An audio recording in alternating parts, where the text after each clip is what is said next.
What is going on, guys? Welcome back to the channel. Today we're going to be talking about Jade and how much damage you can expect her to be delivering on a turn-to-turn basis, given the particular scenarios that we're going to be discussing. A little bit of a disclaimer, she seems to be kind of like a pure fiction type of character, kind of like how Herda or Himiko are, that they excel in pure fiction. She could also be used extremely well in simulated universe, but she does not seem like a character that's going to excel by herself in MOC format, given that the enemies now are tankier than they've ever been, and her AoE damage doesn't necessarily translate a lot. Like, it doesn't translate too well to single target damage, but that can be remediated with the secondary DPS, which she's more than capable of running alongside with. So if you enjoy this type of content, let me know by liking the video, leaving a comment in the comment section below, and consider subscribing to the channel. Without further ado, let's get right into it. We already have discussed Jade's kits, but I'm going to summarize really quick. Her basic attack is a blast, dealing 90% to main target, 30% to adjacent targets. The skill is going to provide either herself or an ally with a buff that's going to increase their speed by 30% and deal additional 25% quantum damage whenever that ally attacks. If she puts her buff on herself, she will not gain the speed, however.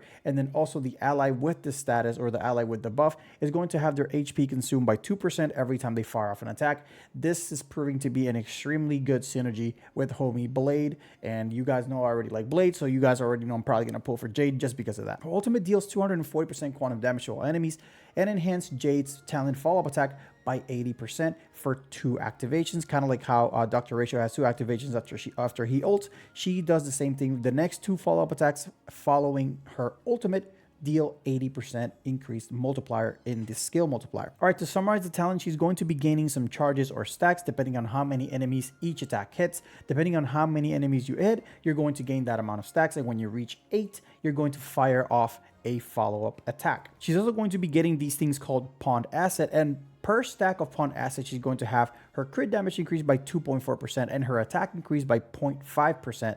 So what that means that whenever it stacks to the max, which is 50 stacks, she's going to be gaining 120 crit damage and 25% attack, which is really, really nice. Those stacks never go away. So once you get to 50, that's it. And then again, you gain those stacks by hitting enemies and another part of her kit as well. For instance, whenever any enemy enters battle, you get 1 pawned asset, and then when the debt collector, which is the stack or the buff that she's going to give to the ally or herself, when they take a turn, she gains 3. Her attack is going to hit every single enemy on the field by 50% of Jade's attack, and it's also going to gain her 15 pawn asset. She's also proven to be skill point positive because you only need to skill once every 3 turns. So you skill in the first turn, you're -1, and then you basic, you're already at +1. You skill again, you're at -1, then you basic, you're at +2. So like she keeps getting more skill points the more you play her, because she uses 1 skill every 2 basics. So she's always going to be +1 skill point positive, which is really, really nice, especially in a team with follow-up attackers that a lot of them want to use their skill, kind of like Dr. Ratio. He wants to use his skill a lot. Herda wants to use her skill. Himiko wants to use her skill.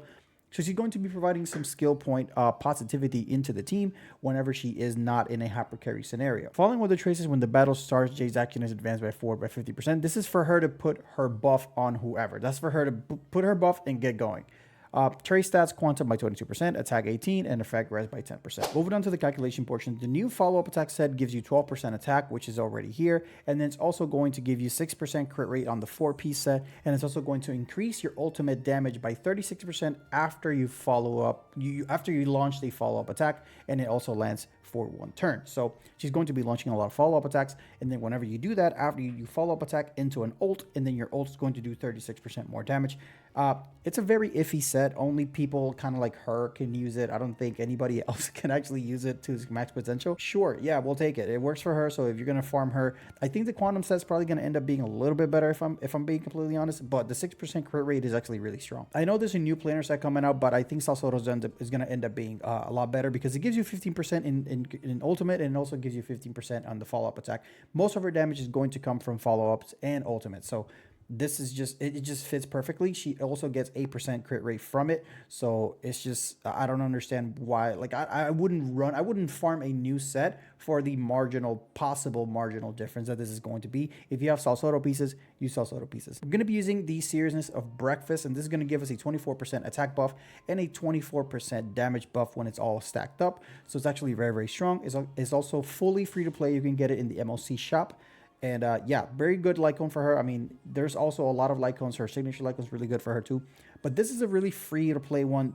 I think it's better than the new free-to-play Lycone from the Herda shop. It's actually, I think this one's better. Her base attack is 660, 476 for the Lycone, 18% attack increases, 24% for the Lycone buff that we already discussed. We're running speed boots and a elemental orb with an attack rope. 352 for the hands, 30% in subs. We already discussed the 12% for the relic set, and then the 25% from the talent, because we're assuming that she has all 50 stacks, and then conversely she has 100% 20 extra crit damage here from her trace. As far as damage sources, she has 22.4% for the elemental, 38.8 from the elemental orb, 24 from the Lycone, which we already discussed, and then she doesn't get any from relic set. Actually, well, yeah, she does get some from relic sets, but it's in the table because it only affects follow-up and ultimate and doesn't affect the basics. So I have it here. I have it right here already all added up. All right, and this is what Jade's damage is going to be looking like just herself. Basic is going to hit for about 8k, 3 targets at 14k when you consider all the targets. Ultimate for 34 at 1 single target, and if it's 5 targets, since the multiplier is the same for everybody, it's pretty much this times 5, so it's 170,000 if you have 5 enemies, and all enemies are the same. Follow-up attack hits for about 13k, 65k for 5 targets, and if you have the ultimate buff, it hits for about 125, and remember, this can trigger up to 2 times. Now, we can all agree that ever since Robin came out, she's become the follow-up attack queen. She follow-up attack support queen. So we're going to go ahead and add a 3000 attack Robin. If you have a 3000 attack Robin on your team, her attack buff is going to give you about 860. So we're going to add that to the 352, and it's going to give us about 1212. So let's put here 1212. I know it's not, it says hands, but this is with the Robin buff. And then she's also going to give us a 50% damage bonus, which we can add here. Actually, we can add it here. It's going to be damage bonus of 166. And just with Robin added on the team, also Robin is going to be doing extra damage at the tail end of every attack. So let's just not ignore that part. This damage is just what Jade is doing herself with Robin buffs, not including Robin's actual damage when she is in her concerto. Basic attack goes to 12, 3 targets for 20k. Ultimate goes to 240,000 at 5 enemies, 144 for 3 enemies, and almost 50k with single target. Follow-up attack 18k. At max with 5 enemies, 94k, and then the follow-up attack with the buff, 182k. Pretty solid numbers. I mean, obviously, it's not like, we've been spoiled with Acheron and characters like Boothill that we see 400,000, like it's nothing. But this is actually a very respectable amount of damage when it comes to pure fiction. Like, you don't need much more damage than this because the enemies usually are very squishy down there. All right, since we're continuing the trend of a follow-up attack team, we're going to have to add Adventurine because he's the supportive choice for majority of follow-up attack teams, if not all of the follow-up attack teams. The thing with adding Adventurine here is that his buff or debuff that the enemy takes, which is the Unnerve, I think it is, you get a 15% crit damage increase. But it's only on 1 target, and it's only for 3 turns every time he launches his ultimate, which honestly is not going to be that often. So we can add it, I guess. Like, we can add 15% here, and then we can see how much damage like single target is going to be compared to like it not being there. So it's about 2k extra damage for ult. We have 1k per follow-up, and then 2k for follow-up with the buff. So it's going to be a marginal increase when you add an Adventurine into the mix with the Unnerve because it is single target. So it's not going to be that impactful when you add Adventurine. Obviously, you're going to be protected. Nothing's going to happen to your team. You're probably going to end up not dying.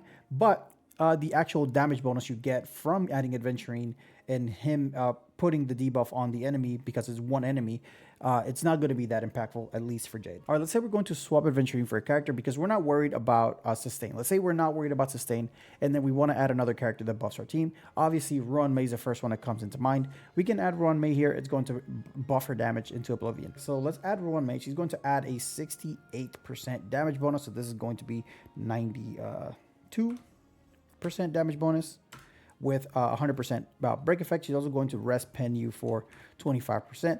And then your damage is going to be looking kind of crazy with your follow-up attack at 5 enemies, 3 enemies, 160. And then the 5 target hit for the ultimate is going to be about 340k, which is pretty nice. You're probably going to end up wiping the board with this. 70k on everybody. It's nothing to scoff at if I'm being completely honest. And let's say you need a final character in your team that's going to benefit Jade. So let's say you have Ruan Mei, you have Robin, and then you also have Jade now, right? So let's say you want to add another character that's going to provide a little bit of value to Jade, and it's also going to help the team deal a little little bit more damage. Not a little bit, a lot of bit more damage. We're going to add Topaz herself. So Topaz is going to increase the follow-up attack damage dealt by 50%. It's a vulnerability debuff. So let me go ahead and add that really quickly. With Topaz and Numbi, with her having the proof of debt, but this is also very like misleading because the proof of debt only affects one character, right? It only affects a character that has the proof of debt.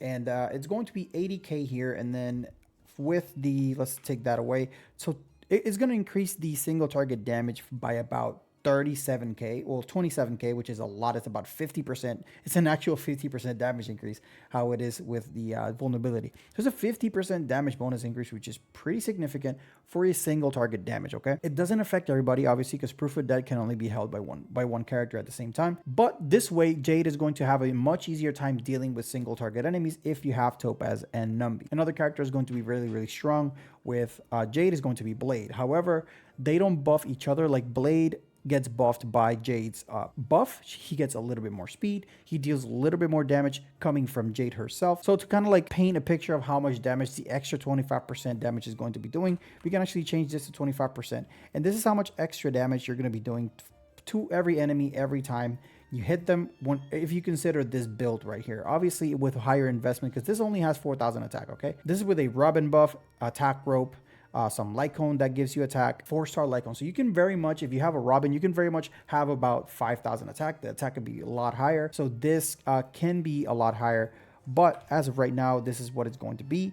Jade is looking like a really fun character to use, a very strong character for pure fiction. I'm going to be pulling for Jade because I have Blade and I want to run them together. It seems like a hell of a fun team to run, and then that way I can secure my second half or my second team in pure fiction, because right now Dot is king. Dot always destroys one side and I'm always like kind of squabbling around to figure out the next side. But with Jade on my account and Blade, I don't have to worry about that ever again, because Blade can destroy everything, Jade can destroy everything when they're together, and I can just run another team, another support or 2 other supports in that team, and they'll be good to go. So let me know what you guys think about Jade in the comment section below, and until next time guys, see ya.